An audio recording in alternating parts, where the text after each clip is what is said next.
Calling the meeting to order. Do I hear a roll call? No, What? you're good. Okay, I'm good. Roll call?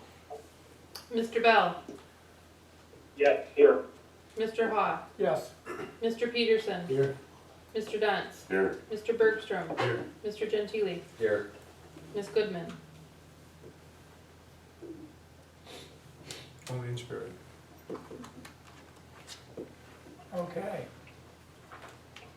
Approval of the agenda for September 13th. Anyone have any changes required or wanting? I have one additional item for new business. This came in the day before yesterday, so after the packet had gone out. It's a further amendment from GSA for their lease of the TSA space in the terminal. So, pass that out to everybody. I'll make a motion to accept the agenda as amended. Do I hear a second to that? Second. Who seconded? Okay. Do we need a roll call for that or just an okay? And okay. Do I hear an okay on that? Okay. Aye. Okay. The Pirates have it. Okay, here we go.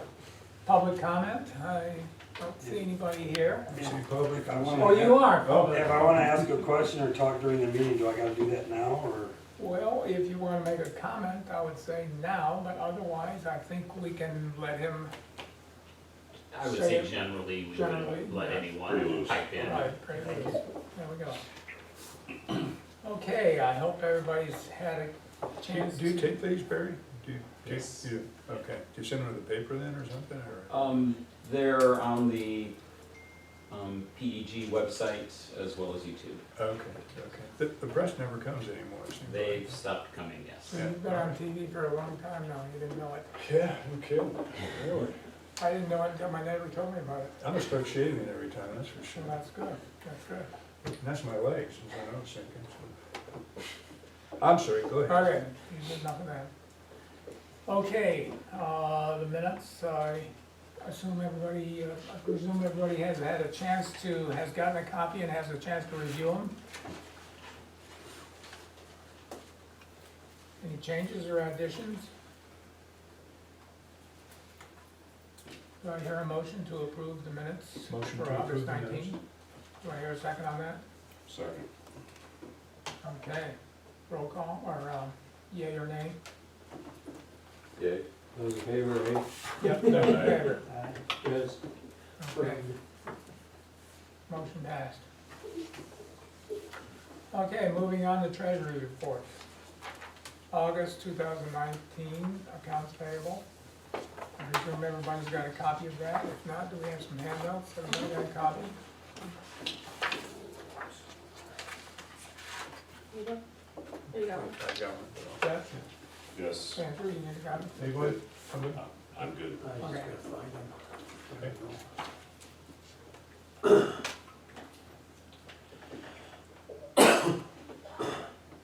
I make a motion to approve the accounts payable to August 2019. Do I hear a second to that? Second. I'll second that. Okay. So we need a roll call for this? Yes. Can I ask a question? Sure, go ahead. I wanna ask about a couple things. The fuel farm annual maintenance, accounts payable to Sparling Corporation, I'm curious from my perspective, I would think that that would be the responsibility of Orchard Beach Aviation based on the fixed-based operator contract. I'm wondering why the airport authority pays that.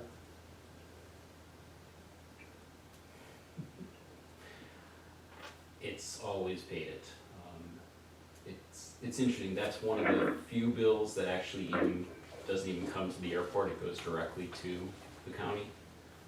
And that's been that way since before I took over, so. I wanted to ask that. Nope, I understand why you're asking and you should be asking. I mean, I know, and I should be asking because it says that Orchard Beach Aviation is responsible for the farm fuel maintenance. That's what I'm asking. You know, and I wouldn't ask, and I wouldn't care, except that you know, the county contributes quite a bit of money to the airport, and when there's an issue, the county usually asks for a loan or for additional money. And so I'm curious, you know, why it's in the current contract, but it's being paid by Airport Authority rather than Orchard Beach Aviation. And just so everyone knows what that item encompasses, it's the annual filter changes and calibration of the meters and equipment. But it's maintenance, right? I mean, that's what it says, I'm just asking the question. I'm gonna have to say, yes, it's maintenance, and as Barry has said, it's, always been in the category like you see it there. And you're coming back from this other item that we picked up a couple weeks ago, where we were asking for the $10,000 to do a retrofit out there on the fuel system, correct? No, I'm just looking at the contract, and no matter whether you redefine maintenance or how you define maintenance, I'm trying to understand why, if it says that they're responsible for the maintenance, that the airport authority is being asked to pay it. I mean, I don't understand how it can say fuel farm annual maintenance in the title and on the invoice, but yet Orchard Beach Aviation doesn't have to pay their end of the contract. I think it falls into the definition of maintenance and what the history of the maintenance has been, and it's replacement of parts, maintenance of existing parts. The maintenance is referred to basically more of standard reporting,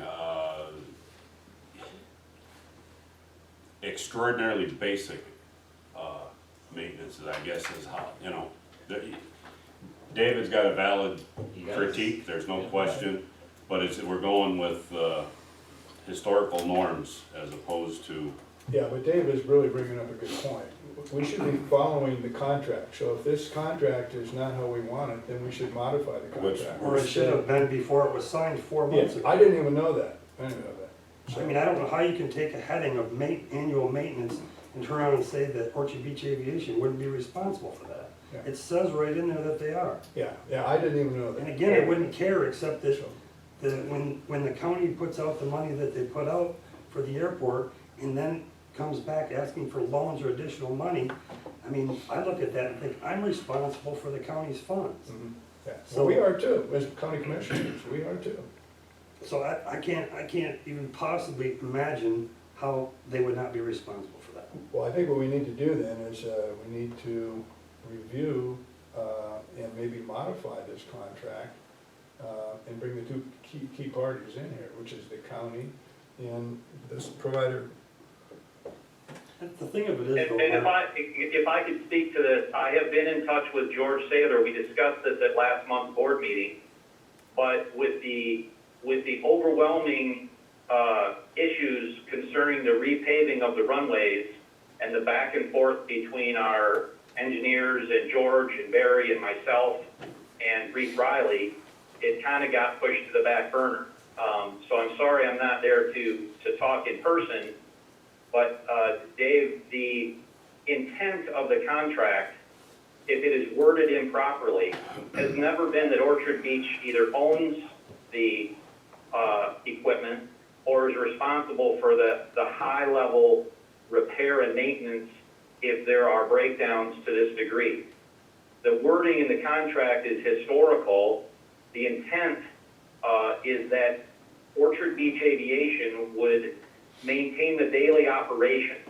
They would make sure that the equipment is working or not working on a daily basis, and if anything comes of a large-scale maintenance, they don't own it. It's always been something that the county took care of. As the county owns the airport now, the city is completely out of it. And I fully understand, sir, and respect the fact that you think that the county puts in a substantial amount of money to the airport, because it does. But if we're doing research now to show that across the state of Michigan, similar sized facilities, similar airports, will show that the county's contribution is a lot less than some of our competing airports. that's And not the therefore, point. we're running on a budget that can't even get us by to break even. That's not the point. So to come, well, It kind of is the point. No, it is not the point. The point is, it said, you said they're responsible for the daily maintenance. Now, if they're responsible for the daily maintenance, why would they not be responsible for an annual maintenance check of the system? I mean, you just said they were responsible for the daily maintenance. It's an annual maintenance check expense. It's not a, okay, we've gotta buy a new part or a new system expense. It's a, they're doing a check, annual inspection of the system, maintenance inspection. To me, there is a difference between a daily surveillance as opposed to I'll wait annual. outside. Well, you don't need to go outside. I think so. Oh, I'm fired. Okay, I think we're probably gonna have to review that subject and modify it to the point that we think it. Well, it should probably needs to exist. be spelled out more Right. defined. Because I believe that's been in the contracts, for quite a long time. That Mhm. statement right That there, which exact wording has not somebody changed. highlighted last time around. And I believe It it was probably was, David in did my that last discussions time. with George Taylor, who has been the counsel for the authority for some time now, the verbiage was carried forward from previous contracts. There was never an intent that the owner of Orchard Beach Aviation, prior or currently Barry, is responsible for the high-level costs. I think, Jeff, you might have just said it the best. So if I use the wrong terminology, and that's where we discussed this last month when it came up via emails from Dave and questions back and forth. So I've been working with George to try to get the wording changed, so as we roll into the new contract, with, Orchard Beach and Barry as the manager, that we could have that, that wording changed to be more appropriate to the intent that the authority has had over the last many years. Well, now you're getting into the concern I've got, is I'm not going either way on that, I'm just saying that if we need to modify the contract, then we should modify that contract. If it's fine the way it is, then that's fine, but I think we need to make sure that the contract addresses what it's supposed to address. And Doug, I think the point that this gentleman, and I'm sorry, I don't know who, Dave, Dave, county administrator. I think the point he's making is, in your example, you were discussing the actual part replacement, which I believe is like a $10,000 item.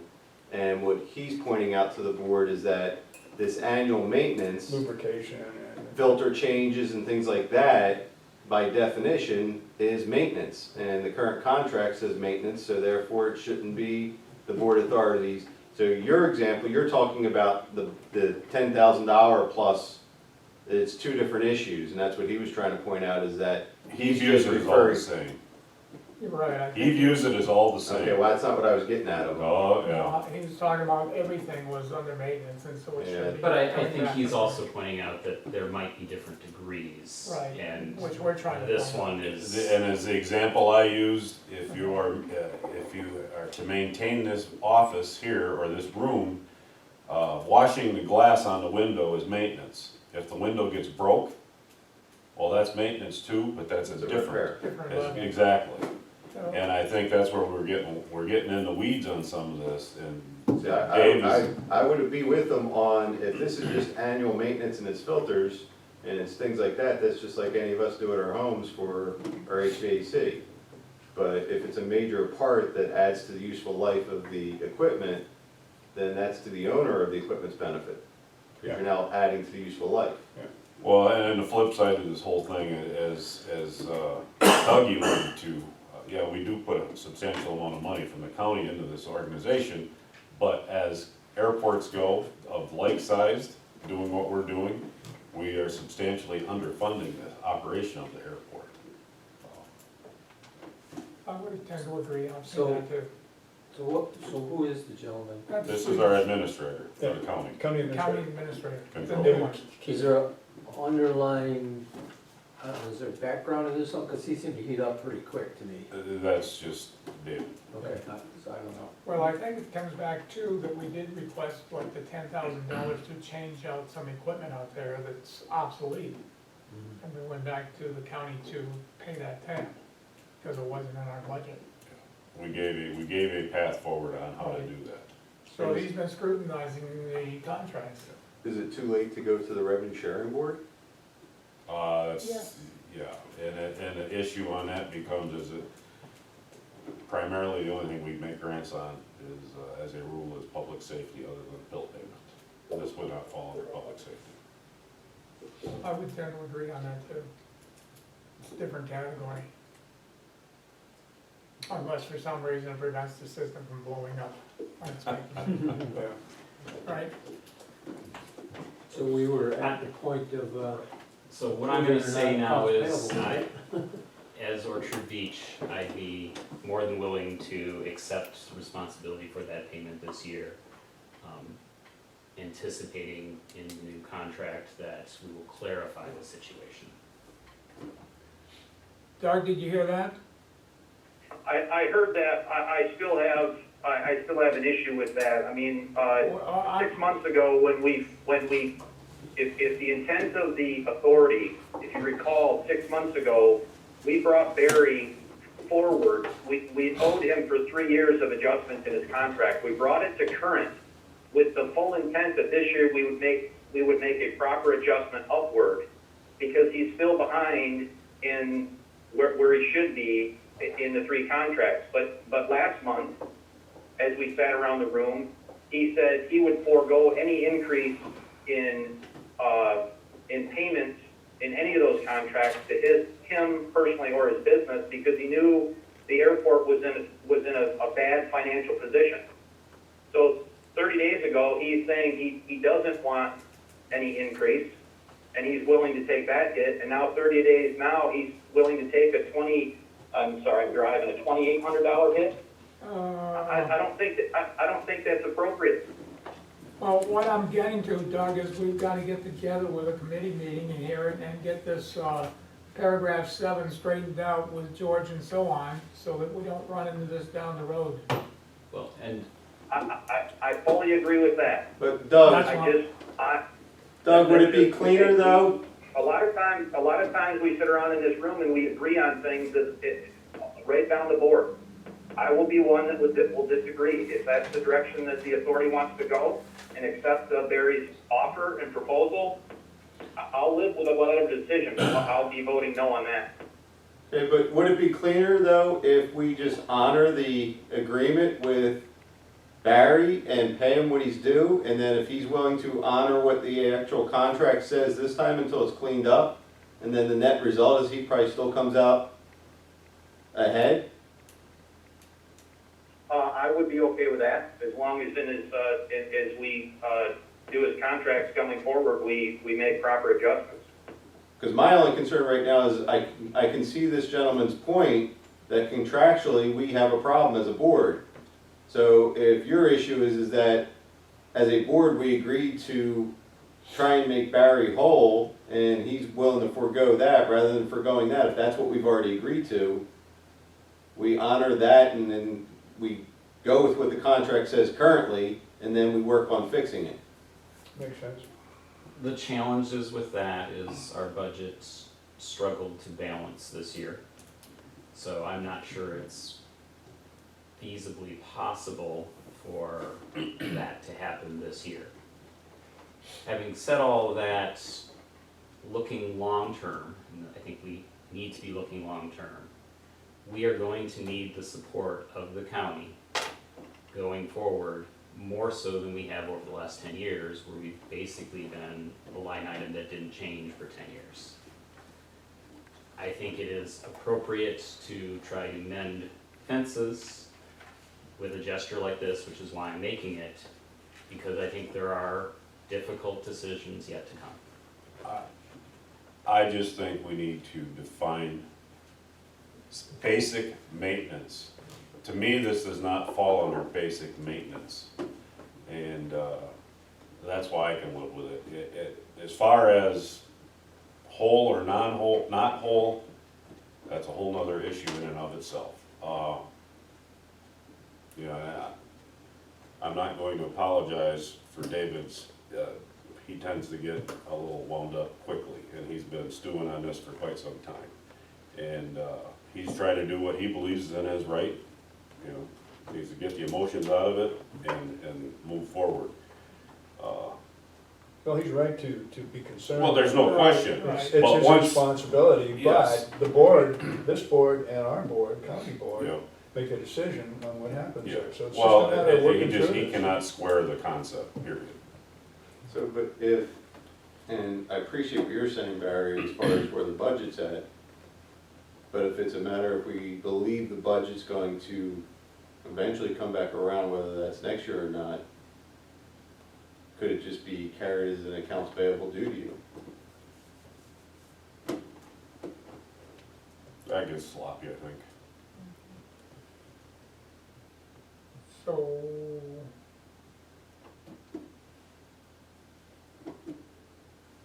I'm not sure which way we wanna go on this. I did have one other question about the accounts payable, I'm sorry. So, I know that the airport was granted a $7,500, the revenue grant sharing. So normally how that works is you should send those invoices to the county to pay, because we have to account for those. The grant was $7,500, so far I have $1,338.79. Is that all the money that's gonna be spent for that? No, we're getting like a shipment Okay. every week So on when you that. get those, if you could send those to the county, for the county to pay? Well, they're paid by credit card, so they're on Orchard Beach's credit card because It just makes it's an it messy. online purchase. Because there was other things that was also ordered within that, it wasn't just a separate order. So, I could split it into talk about multiple that. invoices so that that's Okay. helps you.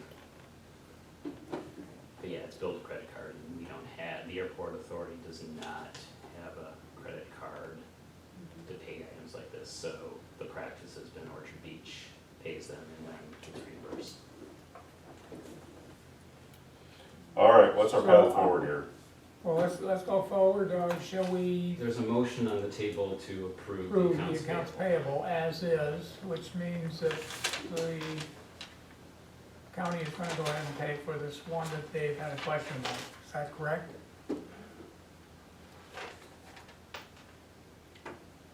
Okay, well, let's go ahead and take a vote to approve the accounts payable as presented. Do I hear a roll call? Mr. Hawk, Yes. Mr. Dents, Yes, Mr. Gentili, No. Mr. Bell, Yes. Mr. Peterson, No, Mr. Bergstrom. I'm gonna go, yes on that, but, I think the two parties need to get together and, work this out. well, we need clarification in regard to maintenance. The comment I was gonna make earlier is all those contracts expire at the end of this month, Correct. which I'm concerned that we don't have new contracts at this meeting because there's not another meeting between now and when they expire. But that's later on in the agenda. Did you three drive together? Yes, we did. I'll be back. Jeff. I was gonna say, you can take my keys and he can go, and Jeff can take his pen. Where was it gonna go? unless Jeff's driving his bed. Then somebody No, has I to think get I on saw the his roof. truck out there. I'll take Okay. the trunk. No, it's just that I feel we've gotta go ahead and get that resolved, because I think we're talking about two different levels of maintenance here. One, like Andrew was talking about, where you're just changing the oil filter and so on. Then the other level where you're doing something to extend the life of the, And I get all that, and it's not that I want him to have to pay for it, Right. it's just, I agree that what this gentleman's pointing out to us as a board, technically, as currently constructed, is correct, it's an issue. but that's been, just kind of looked over, because that is how it's been for ages. But I'm assuming this man must be new, He is new. Yeah. and he's looking at it and going, wait a second, that's not what the contract says, so that's on me as a board member. This should have been corrected a long time ago. Right, he's the new county commissioner who came on board about a year ago, County replaced, administrator. county administrator replaced Tom Kaminsky. I remember Tom. Right, Tom was on the board there for what, 20 years, 25 plus years. 30 something. Yeah.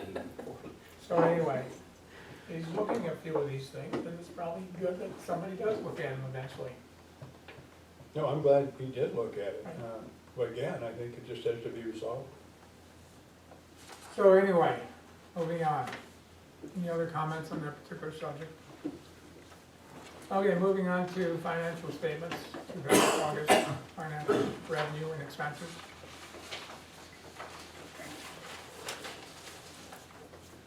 I just have a question. Why is the county Manistee for current month, why is that highlighted?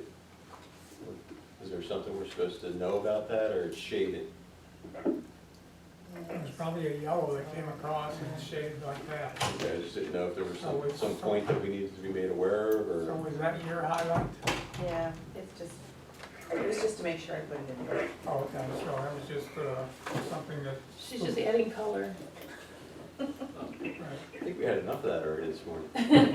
Jeff, there was a suggestion that David doesn't wanna continue, that he could take Julie's keys and drive back, and then maybe you could give them a drive back.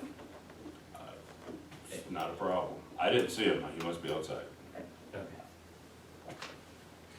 So, what is he waiting for a ride back to his, I Office or don't know, what? I didn't see Oh. him, he must be outside. Why don't we just bring him in? Well, if I would've saw him, Walking? Be good for The the shuttle shuttle come pick meeting. him up and take him wherever he's going. jeez, oh, jeez, that's over the top. What? I have no idea It's what. not Okay. Any other questions and so on the August 2019 revenues and expenses? I just have a question on passenger facility charges. We're not generating as much as we have in the past, I guess, is that correct, or not? Am I reading this We are wrong? well, we're not generating as much because our employments are down, but the real issue there is we haven't been paid for a number of months. Oh, okay, because it, like 67% is what we got down Yeah. right now. Right. That's, And I don't know if it was mentioned in the minutes last month as to, was I supposed to follow up, or was Susan gonna follow up with them on basically inquiring as to why they're behind on doing that? Because they're current on everything else, it's just Yeah, that one yeah. that they're But behind that's on. sort of But- our play money, so, Well, it's our capital improvement money. yeah, there you go. So, Susan, can you follow Yeah, up I on can that? touch base. I think, I don't recall mentioning that, and it wasn't in the minutes as to whether we talked about that or not. I Yeah. remember you talking about it, Mark, but whether we got it recorded or not. Yeah. So, Susan, if you would. There are two other things, but they're explainable too, and that is that 331%, that's state reimbursement, since we haven't received yet, right, I believe, is that correct? I No, think? those are things we have received above budget. Yeah, yeah, and then the same with, actually with hangar rental, we're obviously down from that too, I guess, right? No, that's actually above. About on the 19,000, okay. Yeah. And Yeah, then- I so got if it. you, Mark, if you look through year to date, you'll see that we're well above our amended budget amount. Yeah, okay. I was It reading just it skews wrong. these percentages on the side here, Yeah, that's what I was looking at. yeah.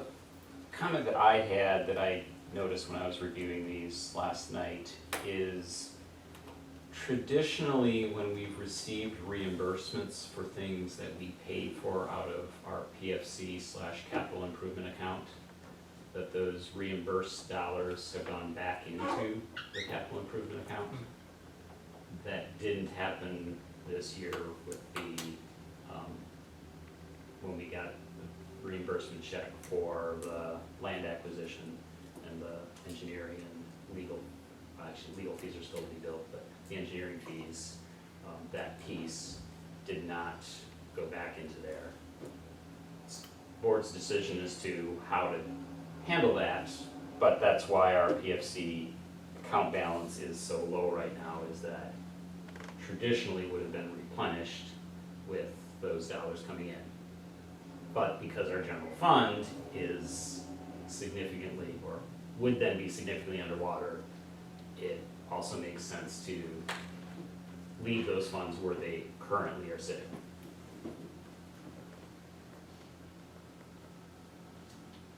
Does that make sense? I know we were talking about that before, and I think we were gonna do a discussion as to how to move it down the road in the future, right? As to whether it goes in one category versus the other category, to clarify it. I don't recall that, but Okay. that's certainly possible that we did have that conversation. But anyway, moving forward, any other questions on the August 2019 revenue and expenses? No? Do I hear a motion to approve? I'll make a motion to approve. Do I hear a second? Second. Roll call.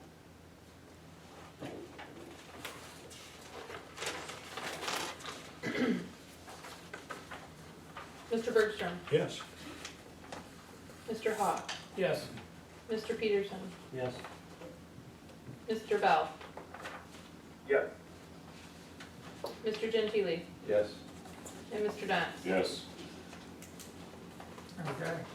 Just one comment I had on my notes when I was reviewing this is that we seem to be moving a lot of jet fuel this year. August It's a was, plus. that's the most fuel we've pumped, in any month. And I have records going back to the late nineties. So August was definitely Yeah, an up that's month. almost June 25,000 and July though, gallons. this year were down. But I do think that the weather in August was almost ideal. We had very few rainy, cloudy days like we're having today. The rain we did have was, kind of brief, more showery. I mean, it was a very good month for people coming up to northern Michigan. Is that a draw from Arcadia Bluffs then too, possibly? Or Oh, yes, yeah, I mean, that's, how big an impact is that? of the total numbers of jet fuel that we sold, about half went to the airline, which, that just depends on where they buy, whether here or Chicago. But the other half was still a very high number, and that's mostly Arcadia Bluffs traffic. Private ways, Well, my assumption is that private jet traffic this year has been higher, is that correct? June and July were not, No. but August definitely was. But again, weather in June and July was not as favorable as August was. Okay, moving on. Delinquent hangar tenant. Doug, have you heard anything more on that? I can give an update on Okay. that. We received a check, shortly after our last meeting, of $5,000.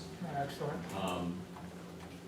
Now, that, depending on how you look at it, meets or does not meet, the offer that we presented, to the gentleman. The letter from our attorney said if he paid within 30 days of receipt of that letter, we would offer him $5,000 as the payoff. Otherwise, if it was after that, it would be the 50%, which is like $5,300. The check we received was about 60 days after the letter, and it was for $5,000. So when Susan was working on sending out invoices for our hangar tenants this month, she asked me this question: should we still consider him owing that $300? Plus he owes for the last 2 months, because this kind of got him caught up to when that went out, so June. And I said my recommendation would be that we accept that, even if it was late, is payment for that back amount, and only have him considered outstanding for the last 2 months. But I also said that I think that's a decision for the board, and requested that we not send out that invoice/statement until the board can weigh in. So that's where that stands. So do we know whether he signed a new contract He yet? does have a new If he has a agreement new signed. contract, Yep. and he's 2 months in arrears on his new contract. Yes. He's paid the 5,000. Doug, you've talked to him a lot, what do you think about that? I would agree with Barry's recommendation to get the historical portion of this behind us. I read through it, I would just like to get it current and stay current. I think potentially the board could look at altering, as we turn the page into a new year, we could have our tenants all agree to have their credit cards hit. I don't know if the county takes credit cards or not for payment on anything. We never get in arrears with anyone if that were the case. That's just a suggestion, but for this particular case, I would agree with Barry that a proposal gets put forward to accept the $5,000 as payment on his historical debt and invoice him for his outstanding 2 months. Has he paid anything, Norton? Has he paid anything yet? Or paid the Paid the $5,000. $5,000. Paid the $5,000. Still to discuss it. Okay. Do we take credit cards? I thought we did. I The can't treasurer, believe it. they do, there's a fee for it. They I charge know. a fee. 2-3%. And I'm not sure how something. that would work. And again, that'd be a question for Rachel. I'm assuming we already cashed this, deposited this check? Yes, and it's reflected in this month's financials. And did he write anything or indicate anything on the check as like full and final settlement? No. What is his understanding of the balance then?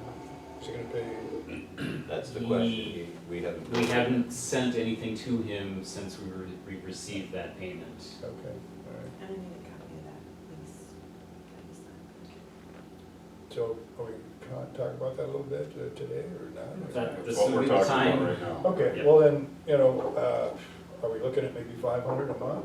Is that what we're looking? We've got the terms are there. What are Like the- you said, he signed the agreement. Yep, Going So- forward, so, yes, so But Mark, there's no terms on that letter right there for what the contract is. yeah. Right, there's no terms on that. The only stuff in there is the cleaning up his existing debt and stuff like that and moving forward. Yeah, but But it doesn't The question is say, whether we forgive the 300 that technically, because it was 60 days right, instead of 30.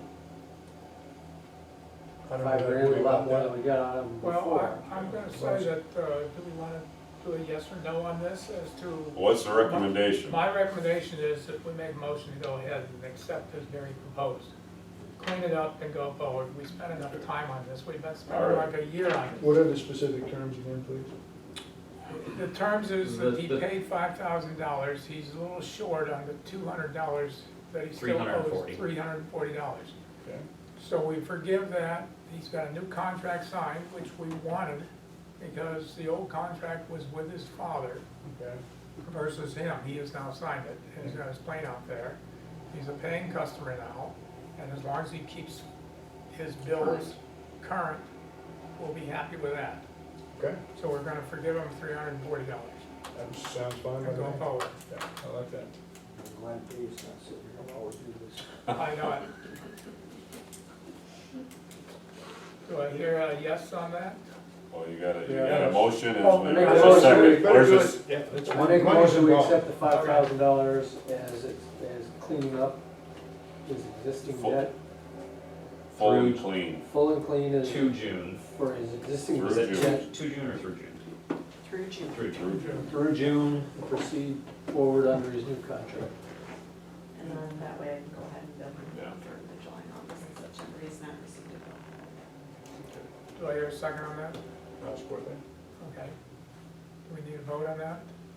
Yes. Motion. Yeah, No problem. yeah, contract. Mr. Peterson, Yes. Mr. Gentili, Yes. Mr. Bell, Yes. Mr. Hawk, Yes.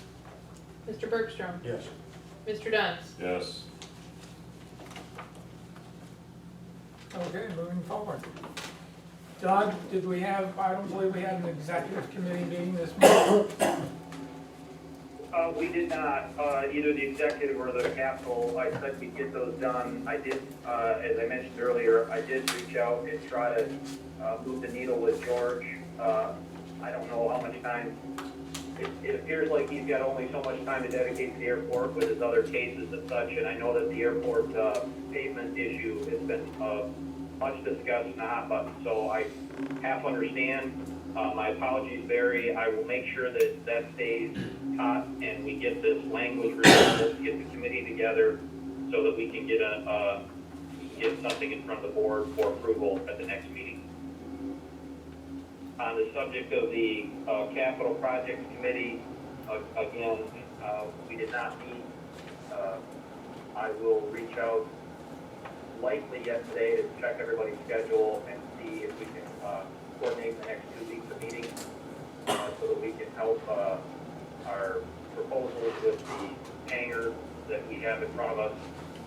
I have had a couple conversations with painters in Manistee, both interested in coming out and taking a look at the hangar. The T hangar, at least to give us an idea. They both know that there'll be a request for proposal put out. So I hope that's all right. At least we'll have an idea so we can bundle that concept together about taking care of the T hangars in one fell swoop. So when I have those numbers, that will also be discussed with the capital committee. Okay. One thought I've had, Doug, have we had any more communication with Mr. Shively? We haven't. I mean, he's reached out to me to ask how it's going. So And again, that was a discussion that he had to have further. So I will, again, my apologies, this was a short 3 weeks and it has not been an easy 3 weeks down here. So my schedule just did not allow me to get up to get those meetings with the rest of you. So it's in our ballpark to contact him then? Excuse me? It's in our ballpark to contact him? Yes, it's Okay. in all our ballpark to discuss it and then get back to him. Okay. Any other comments, folks, on reports, discussions, committees? If not, go ahead. Yeah, just follow up on this regarding the hangar. I'm glad we're looking at that, and, you know, that might be something that'll work well for us. So, just a general With statement. Mr. Shively? Yes. Yeah. It's interesting. If I could just mention the fact that kind of glossed over the budget committee, and last month we approved a draft budget, but we need to approve the final budget this meeting. Oh, that's correct. I saw Susan through there. Art. I'm sorry, I did fly over that. I was jumping from 1 to 8 to 3. Nothing has changed on the budget since it was presented and adopted by the board last month. It is in the minutes of last month's meeting if you want to glance at it.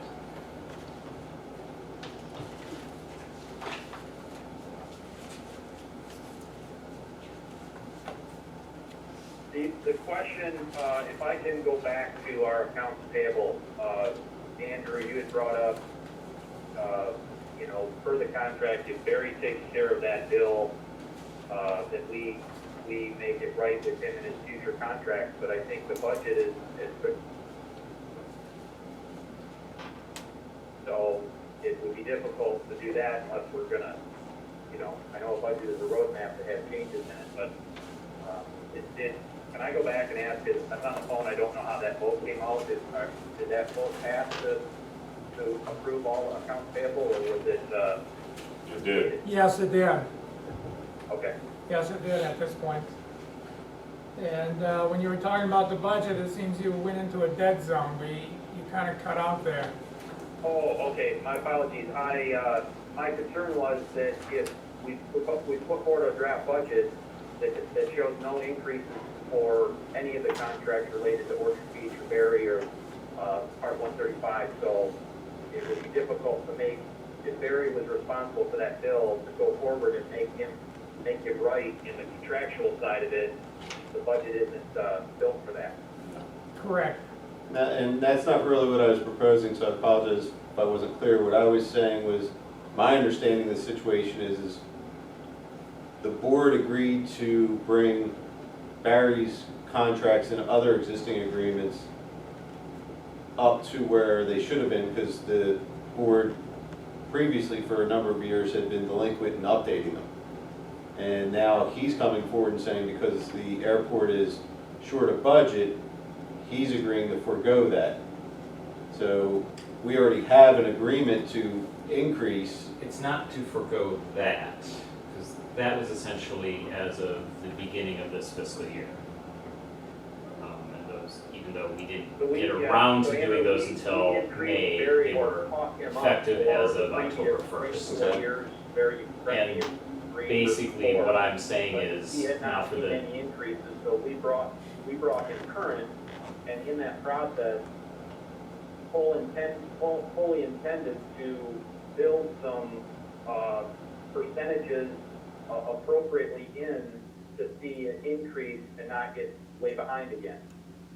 But Barry last month made the suggestion that because the board is, the budget is in such a, poor position, he doesn't see how that could happen, so he would forego for the next 1-year contract cycle, any increase. so Okay, basically, So that's it's, the- that's so the no draft budget increase for the forward. coming year. okay. But we still have to go ahead and have them re-sign a new contract for this particular year. Yes. This year. Just with better language.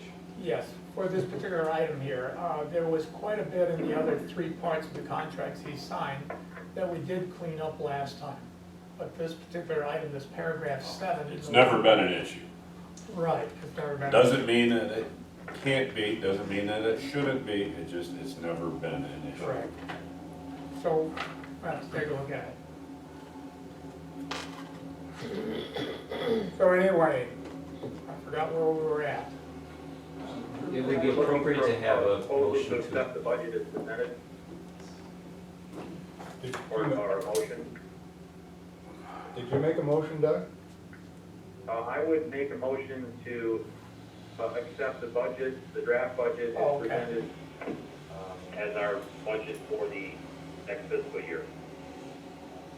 I'll support that. Okay, Can I just ask a quick question? What is it that's going to change, or is there something, and I may just not be aware of it, that the budget is expecting to see such a large increase in the grant? So 2016, 2017, it was 2.4, 2017, 2018, it was, we'll round it to 2.3. Then we did an amended budget of 2.9, almost 3 million. We're not tracking at that rate currently, and we're budgeting 2.9, almost 3 million next year. Is there just something that's unusual this year that, or do we think it's gonna come back around? it's a timing issue. Generally, when the auditors come through, we, so let's just say, for example, August airline service.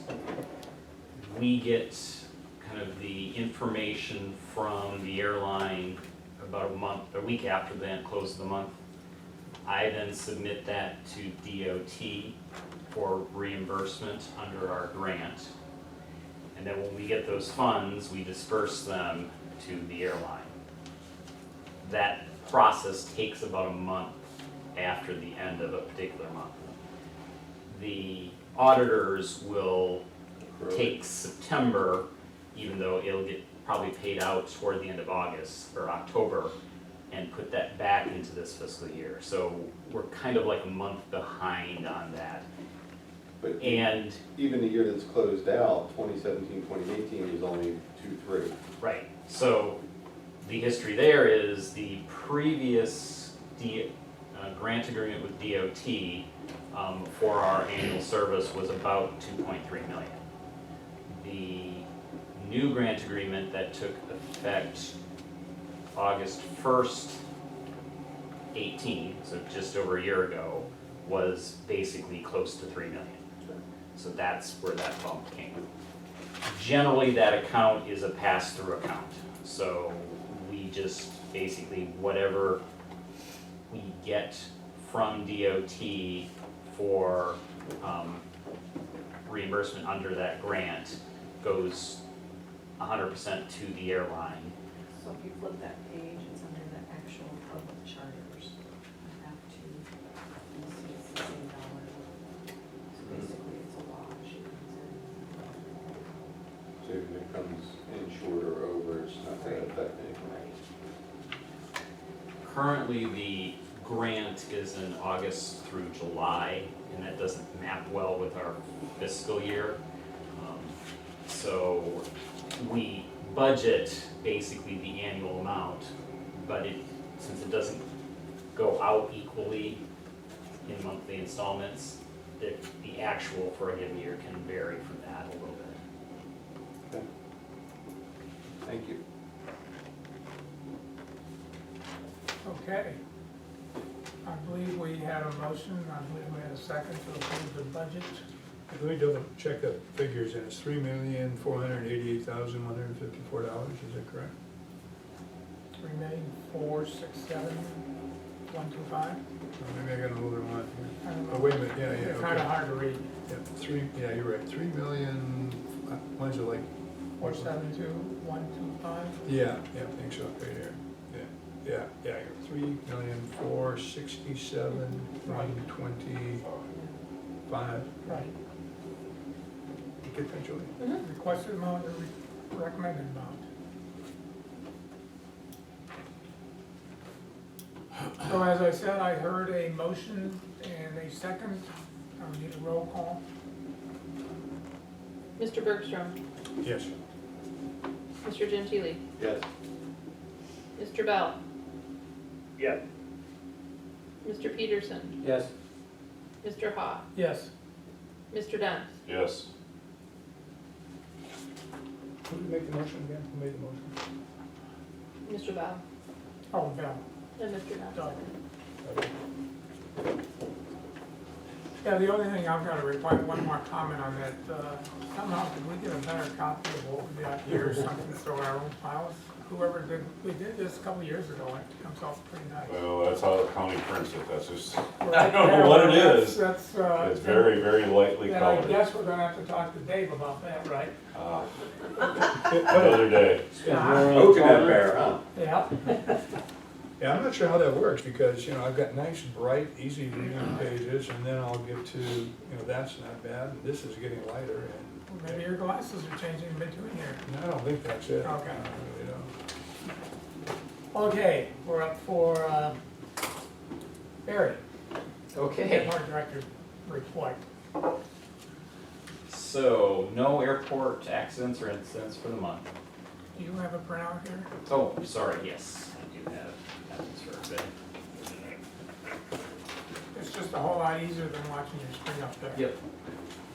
And I appreciate you doing this.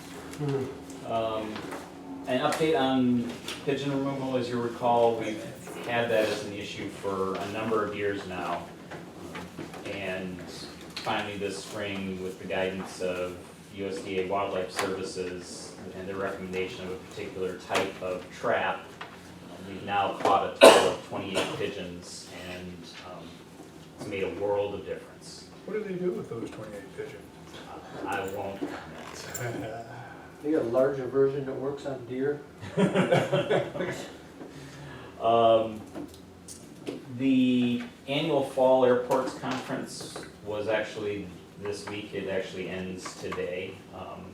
I did not attend this year, it's the first one, probably since the first or second year I've been manager here, that I did not attend because of the conflict with the runway project as it was scheduled. Then MAP meeting, and MAP stands for Michigan Airport Plans. It's an annual meeting that every airport has with state MDOT, talking about their master capital plans, and that is scheduled for meeting in Lansing October 2nd. The invitation to that meeting encourages board members to attend.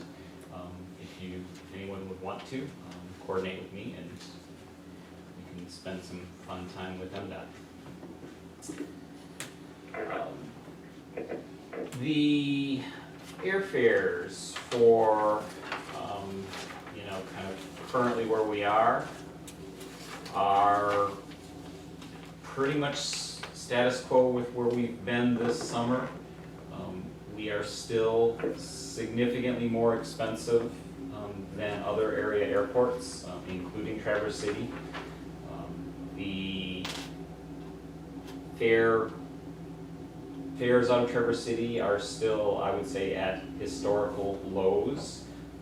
I haven't seen those, at least in the decade that I've been Very here. unusual. It's Very very unusual, and, you know, good for them. I mean, it's actually overall good for our region. But it does hinder our ability to grow.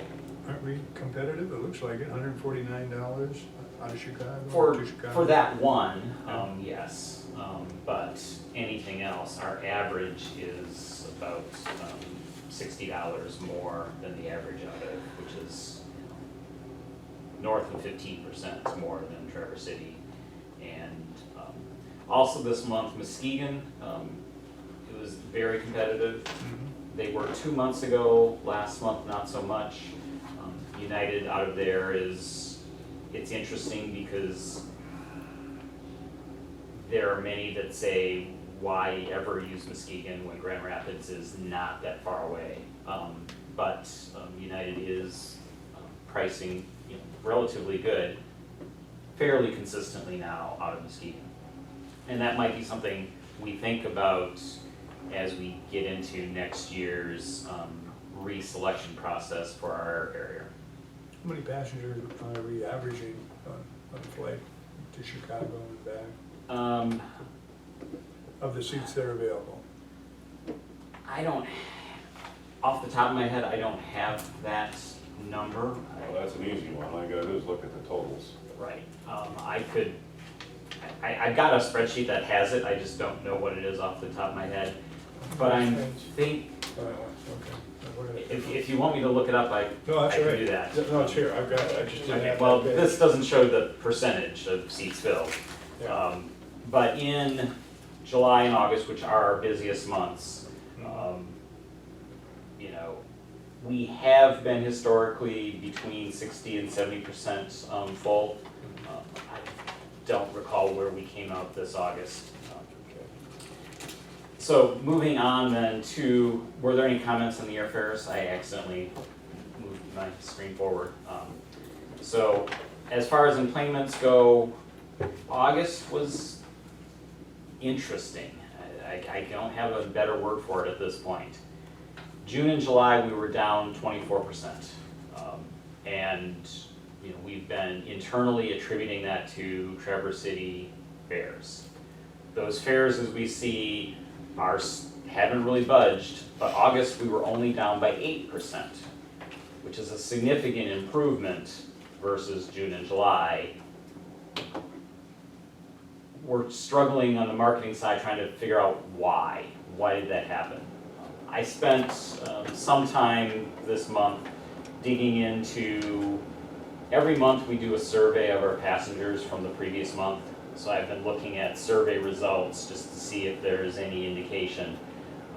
The August survey, which this month corresponds to, this report corresponds to, went out last week, and I haven't looked at the results of it yet, but because I usually give about 2 weeks for people to respond. Sometimes people respond immediately, and sometimes they trickle in over a period of time.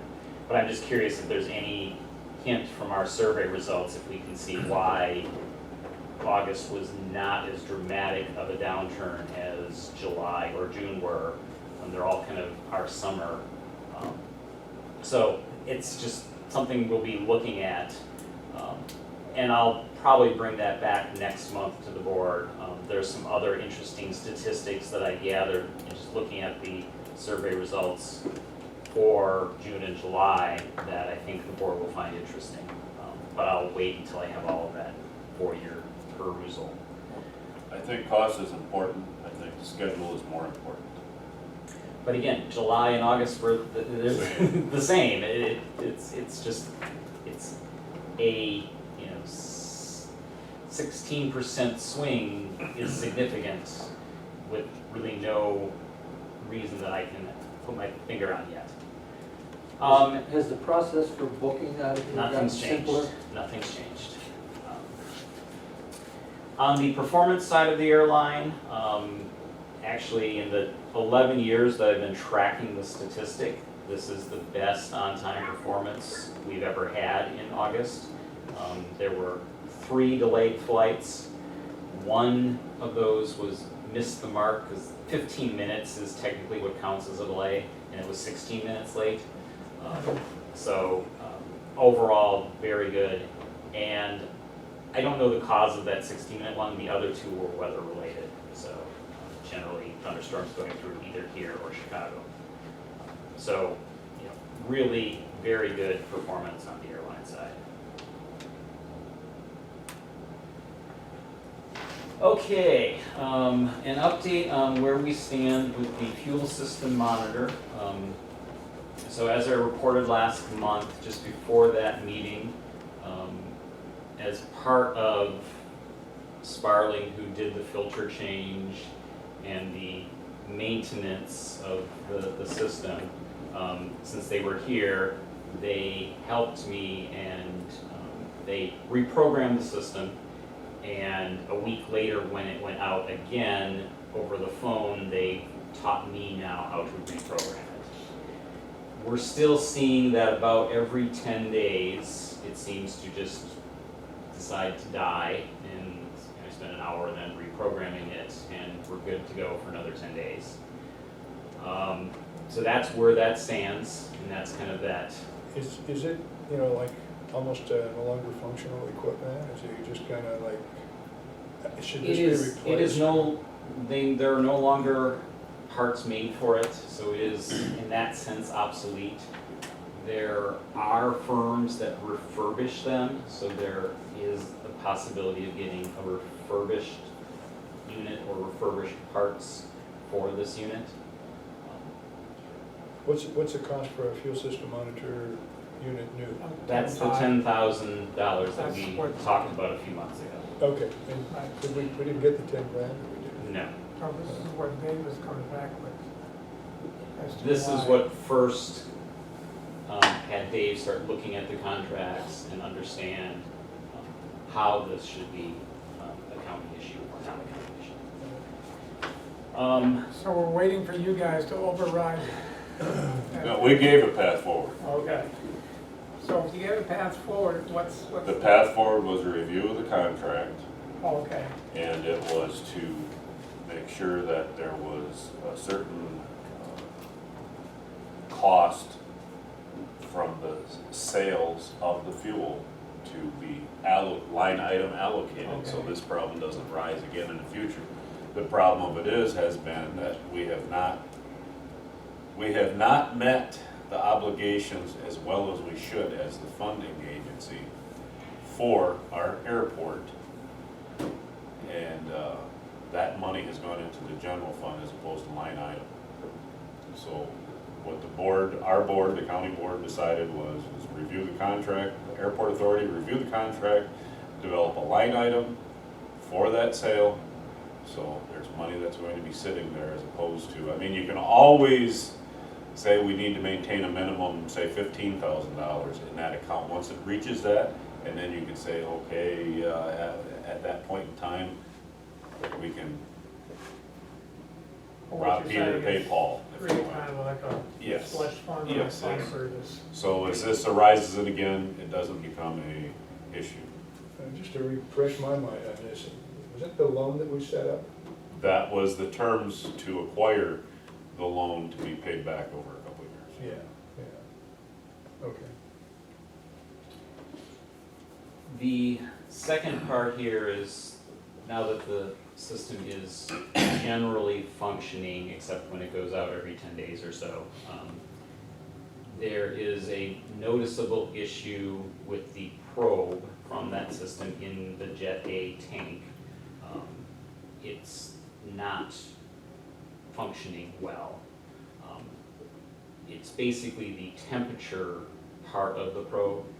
So, every day or a couple days, I'll get a report that said the temperature went from 113 degrees to 56 degrees. 56 degrees would be the normal underground temperature, the 113 would be the anomaly. But because the volume of a liquid expands under temperature, I can't get a successful leak test report from that tank because that temperature is fluctuating such that the leak test mechanism, which monitors the volume, isn't stable enough for the 2-hour window of the test. Now, that technically puts us out of compliance with, you know, fuel regulations. And the other tank, though, is functioning fine. I'm getting daily leak test reports out of that, but not on the jet one. So we are limping along, and that's where we stand. Is this again that pretty much useful life is expired on this and, or, you know? It is 20 years old, so yes. It seems that's- like we got a lot of stuff, it's old stuff. We've not Seems like- put in a lot of capital expenditures, primarily because this building was new 12 years ago. So we had a new building, and most of our capital needs will ultimately come from this building, whether it be HVAC, you know, other things. So we've been fortunate that kind of the decade after the Great Recession, when, you know, tax revenues did not keep pace with inflation or other things, that we've been in a position where we've had minimal capital needs. We're now entering a phase where that's no longer the case, whether it be that equipment or equipment in this building. And again, we're now 12 years old, we need to start planning. And most of these items are at least line items on our local capital plan. We just don't really have yet a mechanism to fund them. So I mean, it's not that we're not planning, we're not aware of what needs to be done, but we just don't have funding available right now to address those needs. Okay. So, if I can throw more bad news at the situation, last Thursday on the Jet A equipment, the meter failed. So the meter is basically what reads off how much you're pumping. So I called Northern Pump. They came, I called them on Friday, because this happened at the end of the day Thursday when we were fueling the airline.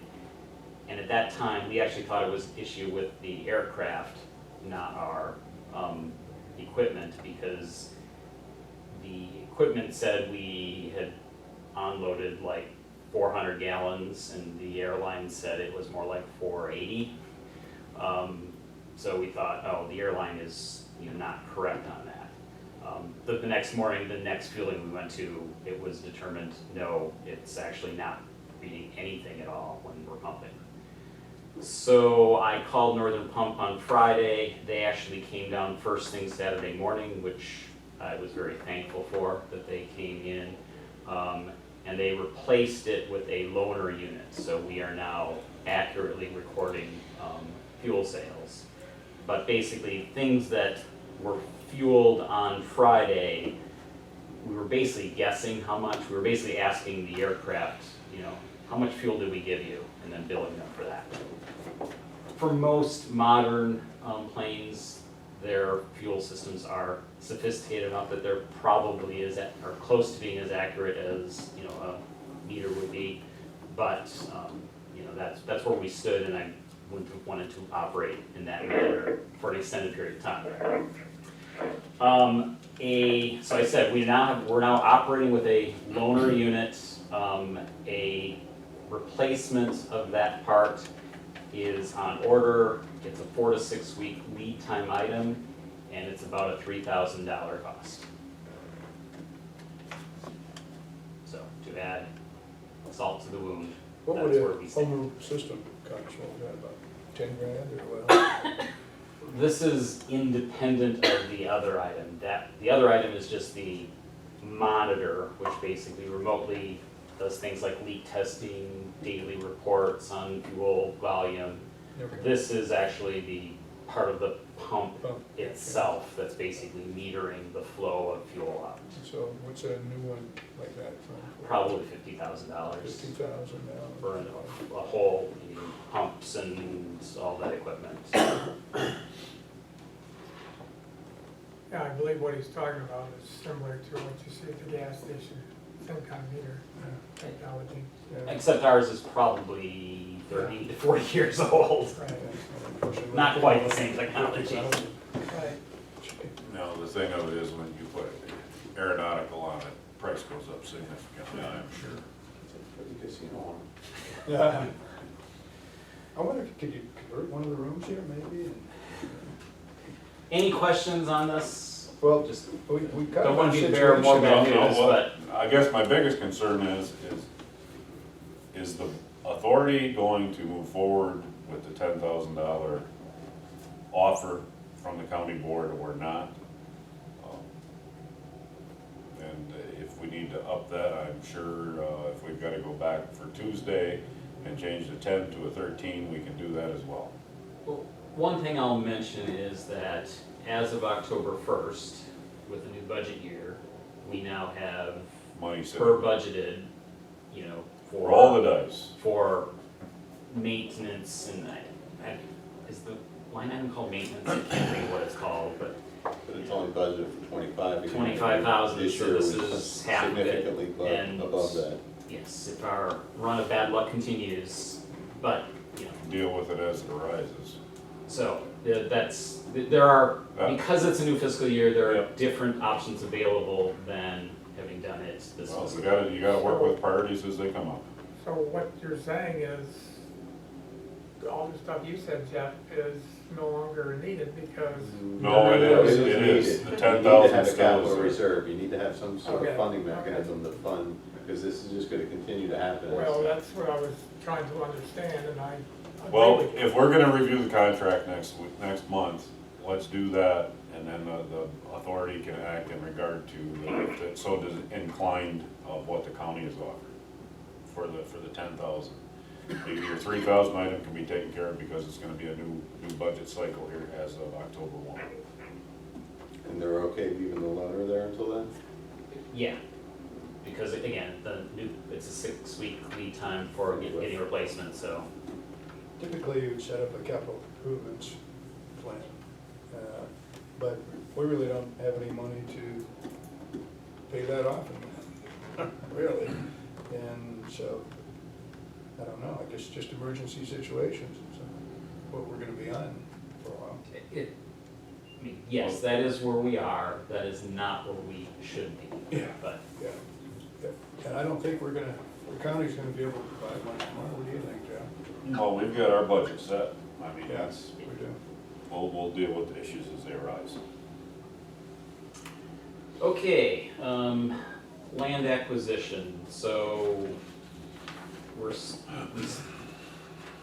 mostly I would say because Prina Newhoff is much more preoccupied with our paving projects, and associated issues. There hasn't been any movement on pulling together the reimbursement for the relocation costs. If I can and interrupt getting you, that how much submitted. is that roughly? I'm gonna say it's roughly $20,000. 2,000. What are we planning to use that for then? Do we have a plan for that yet or not? That's- Again, that ties into the conversation I had earlier about traditionally those reimbursements would go back into the capital improvement / PFC account. Good. Yeah. But, you know, that's really, I think when that money comes in, the board can decide how they want to handle that. Okay. And again, the environmental cleanup is really at this point nowhere on plans. And clearing the property also is not really on any near-term plans. Other than possibly identifying specific trees that may need to be cut down. A full, clear, all 60 acres, or is it 40 acres? All of the property that we've done, basically get rid of every tree so that we can just mow it and keep it maintained. We need to put that out for bids. Yeah, but that will ultimately be a federally funded project. Well, it shouldn't cost us. That should make us. Yeah. It should. It, like being a casino, as an airport, it never works out that way. I would think somebody would wanna just come in and farm all that lumber. But it's more than just lumber, it's stump removal, because it needs to be, Well, it depends on who's doing the project. If they can cut it off at the base, you can drive over it. Are the trees of value, Jeff? I don't know. I, mean, They could probably chip them, you can get something mean, out of it. There's obviously, there's no beautiful yes. forest there, I can tell you that. correct. We'll get as much value as we can, but traditionally, these types of projects for airports do not pay for themselves. But it is fundable through federal grant funding.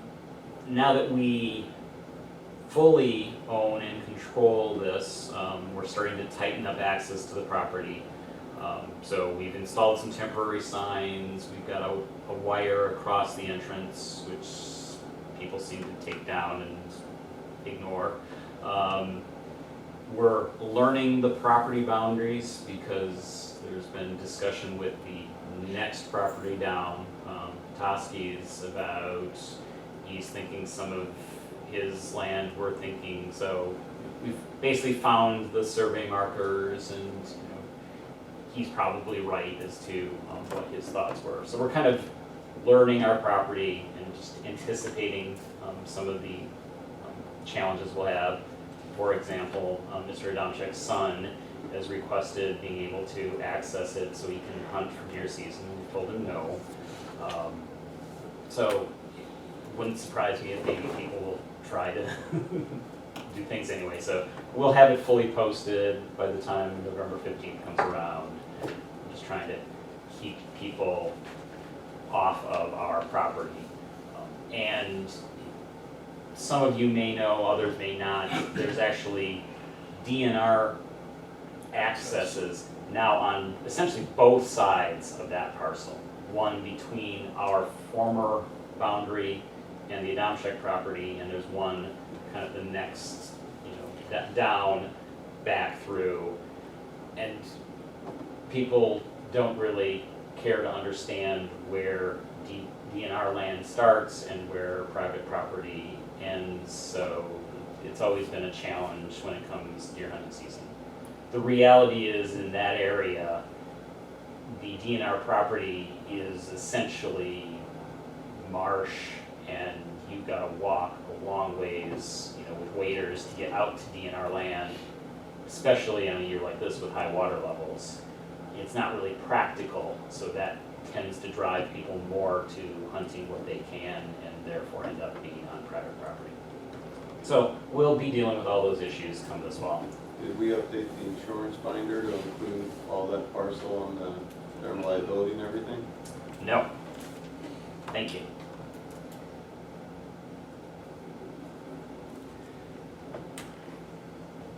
Looking forward a little bit, and I touched on this, well actually no, this gets into first the conversation of where we stand with our runway rehabilitation project.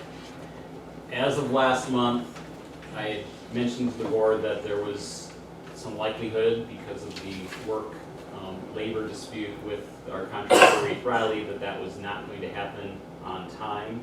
It was originally scheduled to have started this past Tuesday and end next Thursday. It is not, although some work is being done today that brings us up to spec with regards to our airport inspection and our safety inspection. So where we stand right now, I'll give you a little bit of the history. So after the last board meeting, that following Friday, we had a conference call with myself, our consultant, the Reith Riley, the project manager, and there were two other people on that call from Reith Riley who at the time we didn't know, they didn't identify what their positions were, but it turns out it was the corporate counsel and assistant corporate counsel. We basically in that meeting explained per our FAA inspections what we have to have done this fall. And then alluded to basically the information our attorney, George Saylor, in reviewing the contract, had indicated that he did not see language in the contract that would necessarily allow them to use a labor dispute as a valid reason to basically not adhere to the full terms of the contract. So we mentioned that, not knowing that they actually had lawyers on the phone at the time. Then the following week, we circled back with them, and they came back to us and pointed out that the FAA has documents called ACs, airport circulars, that are kind of their regulation documents for all sorts of things. And there are ACs as to standard contract language for FAA projects. In their AC, in their guidance, they have language in there that says a contractor, that a labor dispute is a valid reason for the contract basically needing to be amended. That language, for whatever reason, is not in our contract. And theoretically, that contract is the standard contract that the state of Michigan uses for all projects. The state is a little bit sheepish in trying to understand how their contract doesn't contain the recommended language. In discussing with our attorney, so we had a subsequent meeting bringing with myself, Doug, George Saylor, and our consultant, kind of talking about this. Reith Riley's position, and ultimately probably the FAA's, and since they're the one ultimately writing the check, is that the intent is for this to be a valid reason not to perform to the contract. Through that meeting, we basically came to an understanding that while we might legally have a case to be made, because the actual word in the contract as signed doesn't contain that clause, the costs associated with any legal dispute would probably significantly outweigh any costs that we would otherwise incur. So what those other costs are, so ultimately, Just in time. hello everybody.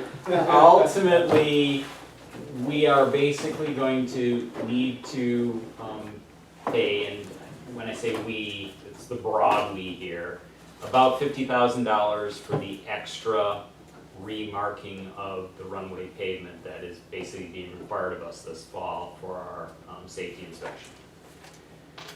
The FAA has agreed that they would consider that, even though normally they would never fund, someone want to hit the off button, they would normally never fund 2 remarkings within basically a 6-month period.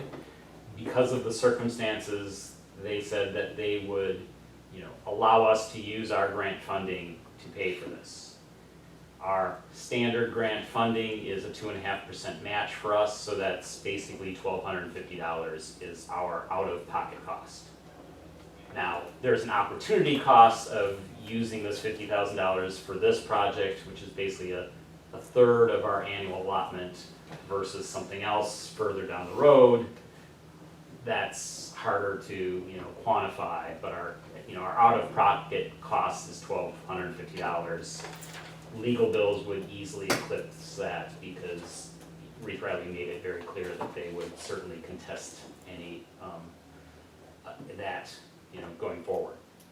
So with that understanding, out of that meeting, George Saylor, who actually knows the counsel for Reith Riley because there was a city set of contracts with Reith Riley that had been done a few years ago. So he reached out to them, and basically through discussions that happened between Reith Riley's corporate counsel and our counsel, as well as our consultant and the project manager, we now really have an understanding as to where we stand on this. And should have maybe handed this out while I was talking. This is a memo from our attorney that was finalized yesterday, that basically includes all of the conditions that we are basically memorializing ultimately with Reeve Riley as it relates to what's being agreed to. The biggest, if I could have a copy, is there an extra copy down there? So the biggest is that we're not going to hold them to the original contract dates. We are though, we've now rescheduled this for next spring, May 26th through June 5th, which is Tuesday, starting at noon, the Tuesday after Memorial Day, and running through noon the Friday following week. And one of the things that is in here is that both parties will agree that if the labor dispute is still ongoing, that will not be considered a valid reason not to meet those dates at that time. The rest has to do with the fact that they are starting the crack sealing and painting process. Crack sealing started this morning, it's what you hear going on outside. That should finish tomorrow, and then the painting will follow on Monday and Tuesday of this coming week.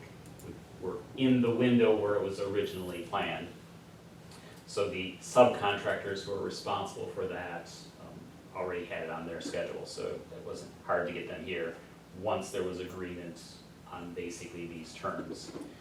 And then the fact that we will be undertaking, or the fact that the contract will be expanded in dollar amount to account for the fact that there's an extra painting being done is in here, and the agreements with the FAA around that funding. We've got the email trails for all of that, and those, written agreement or information from the FAA that they are fine with that. So the state and the feds agreed to continuing the grant over this period of time then, right? Yes, so basically, we will be spending what was originally planned, plus an extra $50,000 that will come from our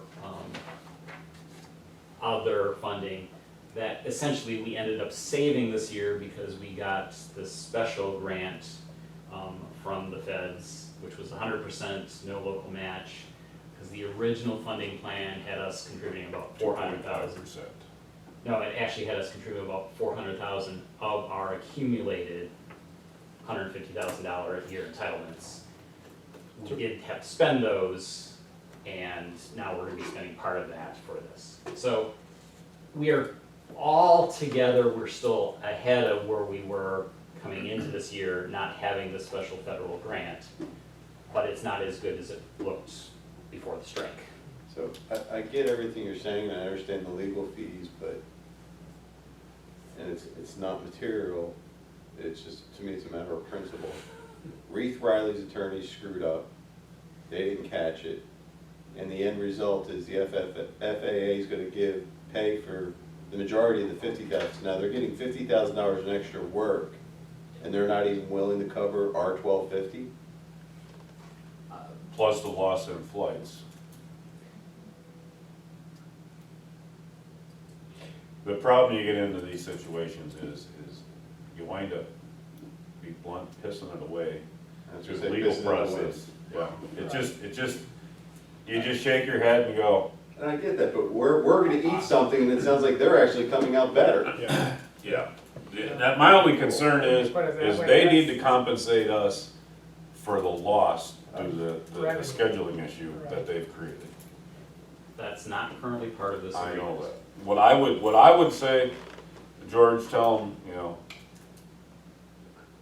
pay for that to offset that cost to the airport, because that's significant. We're gonna be shut down, what, 10 days? 10 more days, yes. 10 more days that have to be scheduled, and it's gonna create problems in the process of that.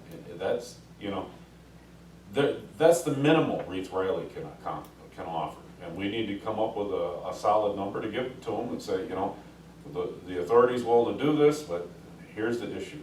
And their profit margin wise, they're probably making that up with the extra $50,000 of business they're getting. Wouldn't surprise me a bit.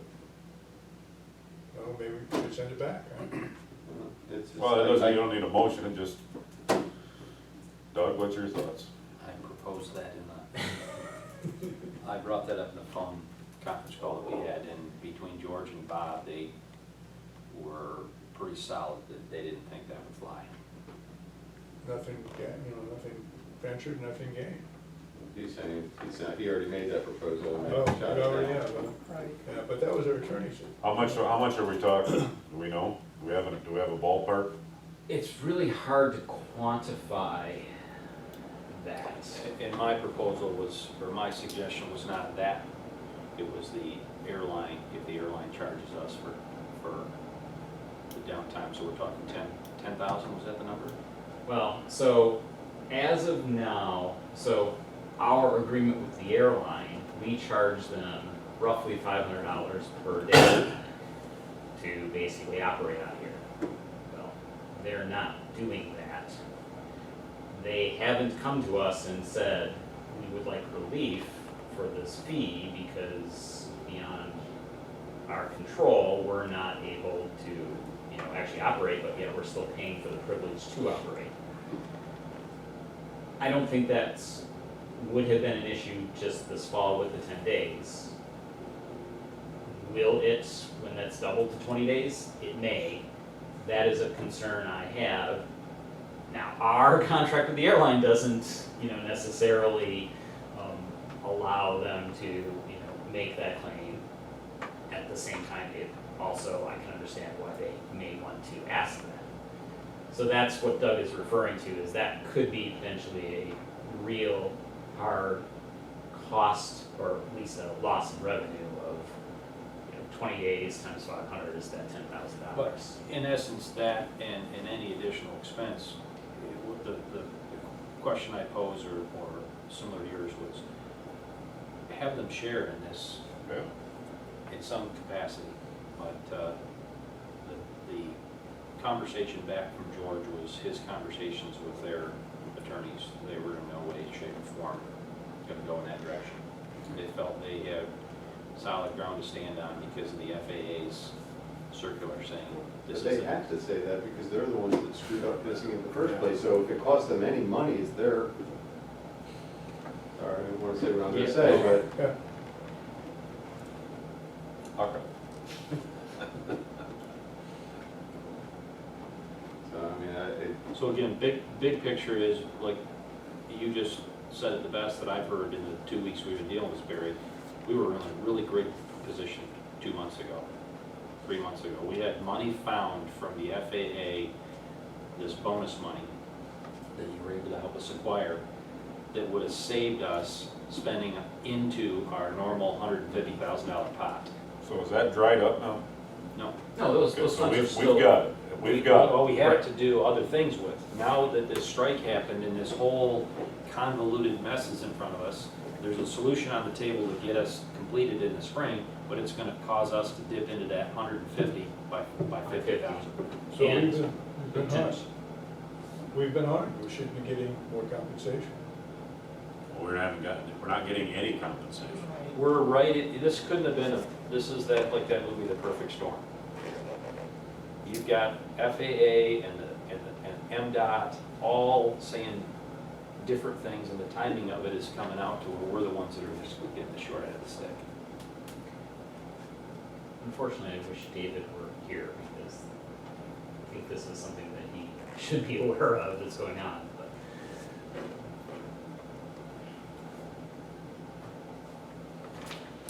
Well, Okay, moving on. well, You got a So this is in a position right now to propose to go to them, or it already has been sent to them. Well, it was sent to our consultant. He's relaying it to the project manager.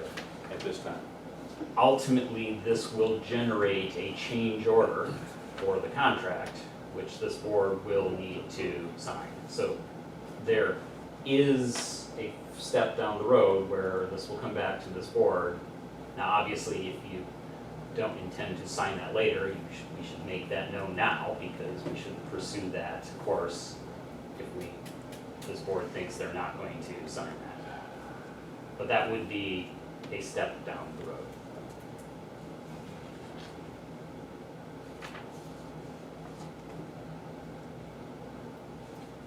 So we're not interested in the counter or anything like that, I guess. Well, it's on the table right now. If the authority feels like this isn't a appropriate step and we need to go pursue them helping us fund this. What have we got to lose if we went forward with requesting it? Well, from what I'm hearing is that by the time what money we may gain, we're gonna lose it in attorney fees and all that stuff. Is that kind of the nutshell of it? If we go back to them right now with that, look, the authority has met, we've agreed, the memo is, there's a strong feeling we'd like them to share in some of this expense. Will that do anything to the timeline of getting the painting done this fall? Is this document, Well, the painting's gonna be done this week. It'll be done by Tuesday, so. so they're already, that part's handled. So the worst thing they could do if we request that is say no. I just think it, from my perspective, I don't think they're gonna do it anyway, but I think from a board perspective, it shows we asked, it documents that the ask was made. I understand and I appreciate you've already made an ask, but I think from a board perspective, putting it in writing and going back and saying that, if they say no, then, you know, it tells me what kind of vendor they are, but at least we've documented as a board that the ask was made. Due diligence. I agree with that. Yep. There you go, you got your pass. Okay. So, Doug, we can figure out how we wanna work with George. Okay. Okay. Okay, wildlife survey, it's completed. I have on my desk the draft report. I need to review it and approve it, and then it'll get submitted to the FAA, and that project, that year-long project will be completed. Fiscal year 2020 and beyond. So I mentioned earlier that on October 2nd, I have a meeting with the state to basically talk about our upcoming federal capital improvement plan. 2 days ago, I got from Karina Newhoff a draft, which even I have not had a chance to review. I had intended to get to this yesterday and other things came up. But since we're meeting with the state to talk about this, I thought it was appropriate to share with the board, just to make sure that if you have any input on priorities of things, I can take that ultimately into my review with Priya Newhoff. We have to submit a draft of this to the state next week, and then we meet to discuss it October 2nd. So I'll just quickly go through, so this is really looking out 10 years. Next year, the first item there is what I talked about earlier, is the reimbursement of the final land acquisition costs, legal fees, and relocation fees. There's $20,000 plugged in here. It'll be in that ballpark. ALP update, that is our airport layout plan. It's basically essentially our engineering master plan for the airport. Our current ALP is now over 20 years old. It was essentially last updated around the time our new runway was built. And the FAA recommends they be no older than 20 years, and until we get this done, basically the state and FAA are not going to fund any projects because those projects are based on a dated document. So, and yes, it's $235,000 for one of those plans. Construction removal, remove parcel or remove trees. This is basically what I mentioned. As part of the ALP, there's extensive surveying done, so every tree is going to be identified. That is a near-term issue on the former Adamczyk property. And there's basically some money allocated here in the plan to get those few trees removed as necessary. As a Part 139 commercial service airport, we're basically required to maintain our pavement markings at a higher level of quality than other GA airports. And the state sometimes has a hard time understanding that because they're generally only working with GA airports, we being an exception because of our small size. Normally, a GA airport would go 3-4 years. We basically, our experiences with our inspector, every 2 years is really the timing of that. So we're doing it today, it's planned out there 2 years from now. Then the next major project is basically a reconstruction of our main taxiway, our parallel taxiway to the runway. And unlike what we're doing with the runway, which is basically resurfacing it, taking off a layer and replacing it, this is a complete rebuild because that pavement is the former runway and is now at least 40 years old, and is basically failing. Is that 2.5% sprint? Everything on here is 2.5%. There are some exceptions, but anything federally funded would be 2.5% local.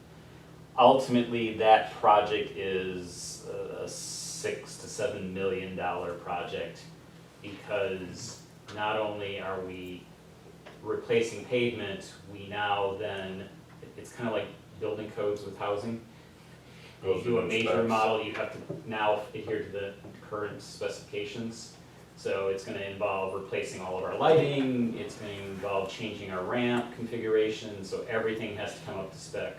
And that actually probably close doubles the price of it. So Barry, these costs from this, we're talking $2 million and Yep. so on. Are these engineering costs that we're looking at? When it says design, that's an engineering cost. When it says construct, that's the actual construction.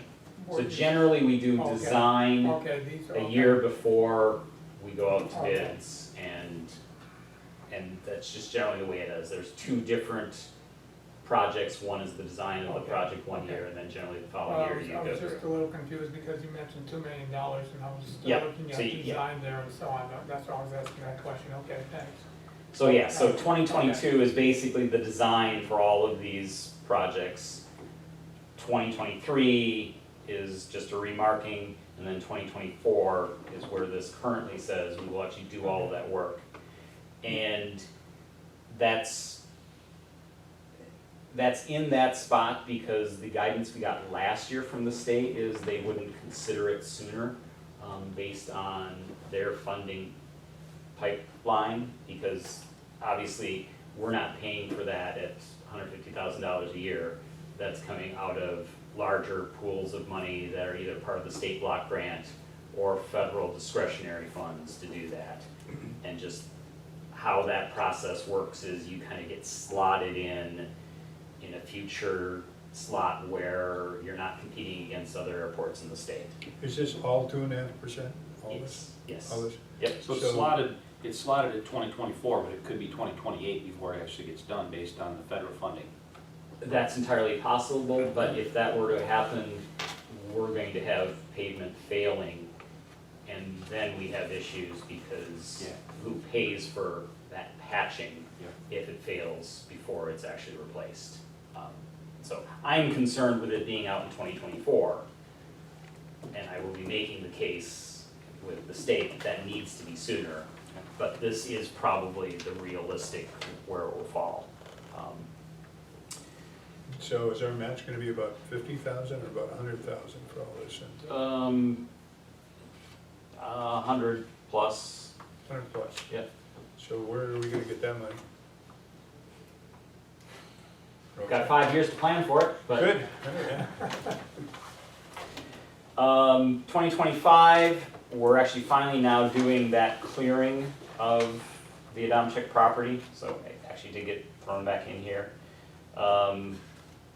Some lighting issues, another pavement remarking, again, every 2 years. Going out farther than that, we really don't have anything planned. When I go through this with our consultant, we'll probably be starting to throw things on there just so that there's some visibility of Well, what our needs are. we need some things in there for wish list. Yep. So if there's anything the board would like to see included on here, now is the time because, I'll be first handling this early next week with our consultant, and then we'll be making the case at the state. Although honestly, the state is very narrow-minded. If it's more than 2 years out, they don't really care. Although that taxiway, they will care because they need to start planning now, if that's even gonna happen in that timeframe.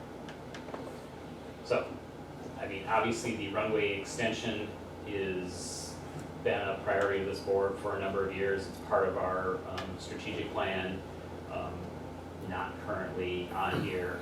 That would certainly be a good candidate. And I'm seeing at least one head shaking yes. Anyone else, or do people agree? In which case I'll make sure that it's at least included on here. What was that again? The extension of the runway. Yes. Yeah, that extra 1,000 foot can bring big dividends.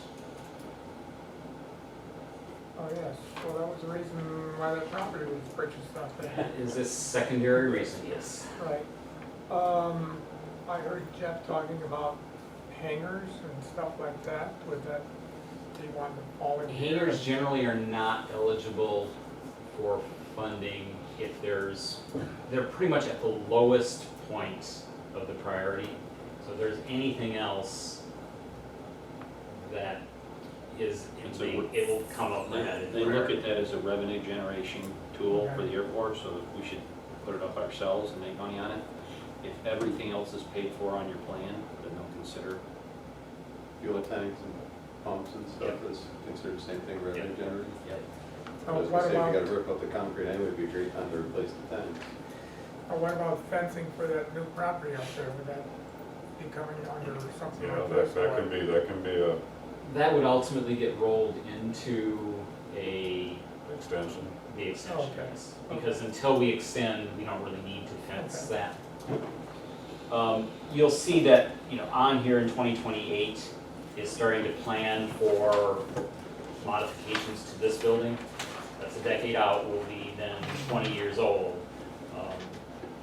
And it's already the case that there are design deficiencies with this building. Our holding area after you pass through TSA has 19 seats because that's the size of the aircraft we had when this terminal was built. This summer, we're running 30-seat aircraft. It doesn't hold the number of people that are actually boarding a plane. We've had with previous carriers 50 seats and that same situation on peak days. So we don't really have a baggage return area. We generally just hand people their bags or take them out to the front curb and people pick them up there. There are just operational issues that if we grow will only be exacerbated, and therefore we need to start planning that, even though the planning here is 9 years out. Any other questions or comments or directions? If you think of anything, I know I'm just kind of throwing this at you. The first time I actually went through it in even that level of detail, because I just got it. Let me know, because again, next week we'll be working with our consultant on solidifying this. Sorry I'm taking so long. Air service update, we've already talked about a lot of this. August ended up down 8%, but that's versus 24% the previous 2 months. Ultimate jet performance is good. September is going to be down because we're closed for 10 days, and I say closed, that's actually an update I should give. So the airline had not only planned for the not operating, they actually used that time to schedule training for the new aircraft that is going to be starting service after the closure, the 19-seat 100 that Public Charters now owns and is going to be operated by Ultimate Jet. So there really wasn't an ability for them, even at the last minute, to just kind of turn on sails and operate those flights. That leads into the next one. That training, and I don't yet have a reason why, but that training got delayed such that when we start up airline service again next Friday, it is not going to be with the 19-seat aircraft. It is currently going to be a chartered King Air 9-seat aircraft, and we've had to basically get on about 5 flights where we had like 12, 13 already booked. We had to get that number down to 8. So we've had to tell people that their reservation is no longer good because of the aircraft change. So how long is this King Air gonna be out there? It looks like 4 days, so Oh. Friday through Monday is the window. So, Public Charters they had hoped to be operating the King, or the 19-seat aircraft last fall, a whole year ago. A year later, they're still not able to hit that date. I'm not happy with that situation, but And that is what it continuing with is. the current plane was not an option for those 4 days? They were pursuing that, and when I saw that the loads changed from 12 down to 8, that I got my answer for that. So no, they were not able to get that How done. much lead time did those people have that their reservation was no longer good? And that's bad. It was sometime this week. I don't know the exact day that. No, especially if you got a connection. Yeah. So, and how they decided who was gonna go and who wasn't, I don't know any of those details. October, we should be back to seeing, no downturns, either, slight growth or that, because we're now getting favorable comparisons to the previous year, because last year in the fall, we did not operate on Saturdays. This year we will be. We have a better time schedule, but a lower quality aircraft. But, all of those factors is we shouldn't be seeing significant downturns starting in October and going forward. And then I'm continuing looking at kind of the landscape as it relates to our next iteration of our Essential Air Service contract. The RFP for that is likely to go out in January. It is very interesting right now because there's a set of airports in Illinois, roughly the same distance from Chicago as we are. And one of them, who currently had SkyWest and 50-seat regional jet service, decided to abandon jet service for 9-seat service with Cape Air. And another airport who had Cape Air decided that they wanted to try SkyWest and regional jet service. So it's interesting that there's some dynamics out there. The comments in the one that decided to forego regional jet service was they were unhappy with the reliability of SkyWest Going into O'Hare. into O'Hare, because you're low man on the totem pole on a United flight, and the ones that get canceled are the 50-seat eaters, so that they can maintain their, mainline aircraft. Pros and cons and all these. It's going to be an interesting decision cycle. okay? Marketing update, we will have on the agenda next month, as we typically do the first month of the fiscal year, a presentation of the marketing plan for the coming year. So Right Side Design will be here, our marketing partner, and helping present that. A reminder that our marketing budget has been cut this year from $40,000 to $30,000 because of our constrained budget. So that $30,000 is 10,000 state, 10,000 from the airline, and 10,000 from the airport. And I already mentioned about our, kind of better August than expected. We'll be looking at the surveys, and I'll bring back information on that. And that is my report. Any questions? I may have missed this early in the summer when I was out, but is there any update on the zoning issue? I mentioned it a little bit last month, is Manistee Township is in the early stages of their, a new master plan. And I've been in contact with Rob Carson, the county planner, who's overseeing that master plan project.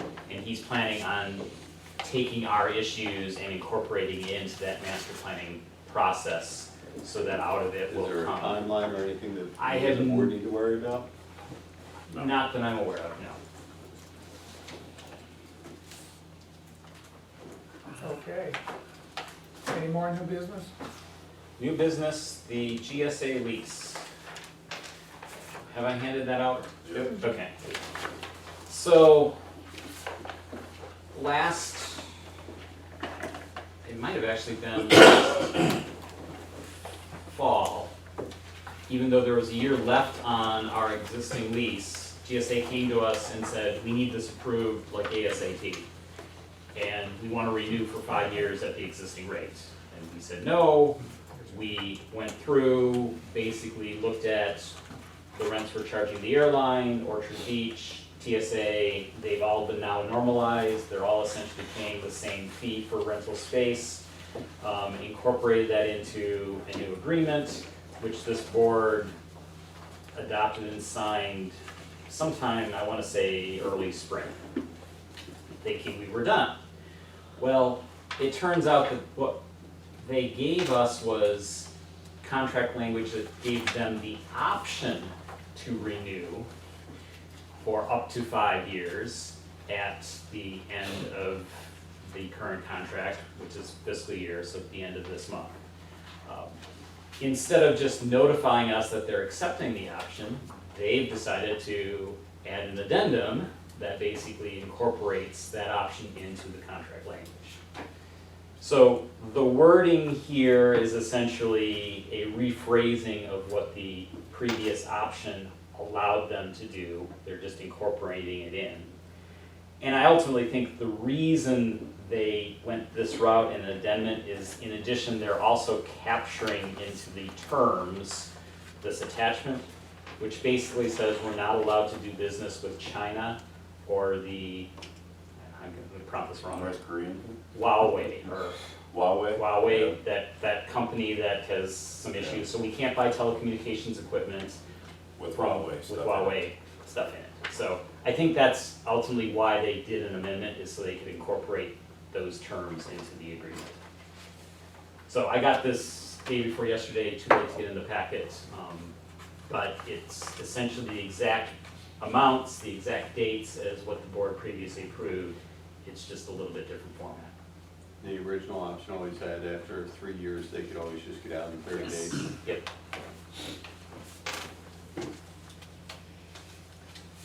So you need a motion to approve. And authorize our. Board chair to sign. So Yep. moved. Second.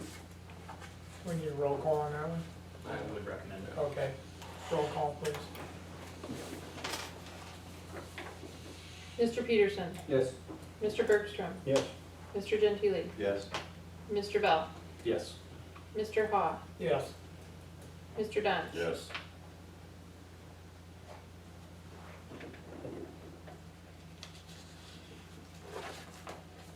Okay, New business still?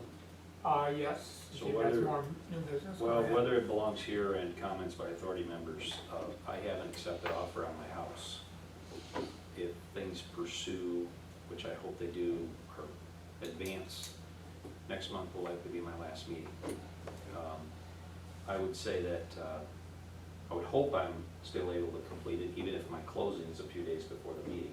I wouldn't think that'd be an issue, but it's a county situation, so I bring it up so that proper planning can be Yeah. to, you've got to do a notification in the paper and for a new authority member, unless there's a way you want me to carry this to the end of December and have it be part of the other positions that are open, so you're going through one. Well, we're looking at what, October, November, December. You have that option? I don't know what the I option don't, is. I don't, I don't I, think I, it is, this but- isn't one of those deals where I would lose a whole heck of a lot of sleep on. Well, if you sell your home, would you still make the drive back? up Oh, here? yes, but if I sell the home, I'm no longer, my primary residence is no longer in the county, so therefore I'm not qualified to be on this board. Okay. As, We're looking at fulfilling the length of term. If it was an elected position, it would be much different. But this being an appointed position, and so close to the finishing of the term, I wouldn't lose sleep over it. If it's elected, it's gotta go one way. The other, I wouldn't get overly concerned. So what you're saying, Jeff, is just let it ride the way Let it is ride until for the extra 2 months. December. so when you announce for who expires in December, I think Barry's up, and who else is up? I think. Who else I had was another year all? before it was up, but maybe not. Barry is December 31 of 19, and And Mark Mark is also- Bergstrom is December 31 of 19. He's an appointment of the, Yeah. Right. all of them. Well, no, you're city council. From the city, Right. 3 years, right? Yeah. 3 years. Three of them. Yeah, so- Well, I think you stepped in. So if it makes it, I'm certainly Yes. willing to do that, if Barry, it I makes it think you easier to stepped do in early. one versus You try to fill replaced somebody for Is that what 2 happened? Yeah. months and then have them go through the process again 2 months later. I think that's what I had to do last time. When I first came on the board for the authority, I filled Ross's position, Open position. Yeah, I think who so. passed away, and so then 2 months later, it was go through the process again. So, Yeah. Okay, Okay. do we need an okay on that, everybody's in agreement, or just? what is just that? plan accordingly so that, Just make sure Oh, all the no, meetings are it's- at noon. Now, as long as we're talking about. What was that? As long as we're talking about upcoming events, I've gotten the doctor's appointment on next meeting, so I won't be here next meeting. okay.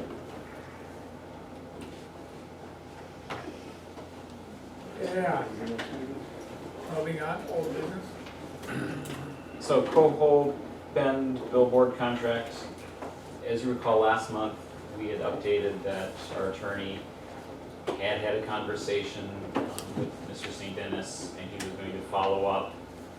I think the fact that he's been occupied with other airport business and other things that he hasn't gotten to, I'm now concerned that it's now dropped off of his plate, and therefore we'll be back into the situation we were, but there's nothing to report there. Sounds like a job for a chainsaw, huh?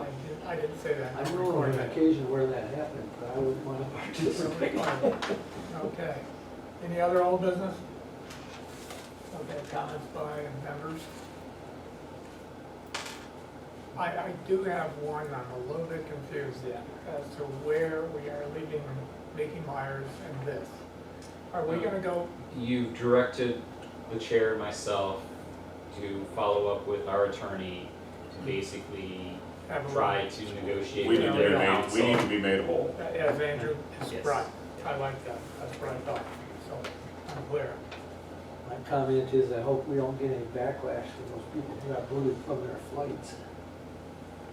We may get some, Yeah. sure we will, at least one. My comment is I'm gonna miss Doug on the board, and I hope we find somebody half as talented as you've been on the board. I feel bad this last month got away from me. And I see where your Short 3 confusion weeks. was here. See, there's 10 o'clock there and 12 o'clock there, so if you just win it, I see how we got confused. And Doug, you've done a great job on this board, I'll miss you on this board too. Well, thank you. You'll be around for a We while still yet. got- Yeah, we still got a few hot irons in the fire, and we'll get Barry's contracts figured out. And what I'd like to do with that is, I'll get with George, get the language that he's recommending, get with the committee, and I'd like to send it out to everybody in advance, if that's allowed, so they can be ready, maybe have that on the front of the agenda next month, like one, after the minutes. So if anything comes up after the fact, approving payables, that's been solved on the front end. Another plus too, is you have a plane and do fly, and I don't think anyone else on the board has a plane that flies other than commercial. May I just ask, how long was Dave here? I didn't He see got up the- and left quite early. And here, That'd be probably. something you said. Well, I'm telling you what, I've never met the gentleman, but I think he could have been a lot softer with how he phrased those questions immediately. There are right and wrong ways to enter an organizational meeting that you don't know anybody, and I would say that was the wrong way. I'm half a bit, I'm a little shocked. So if I said something back in a No, negative no, fashion, You were great. no, that's. Why don't you kill that, Barry? Why don't you adjourn the meeting? Oh, okay, do I have a motion to adjourn the meeting? So moved. Second? Second. All in Meeting favor? adjourned. All right.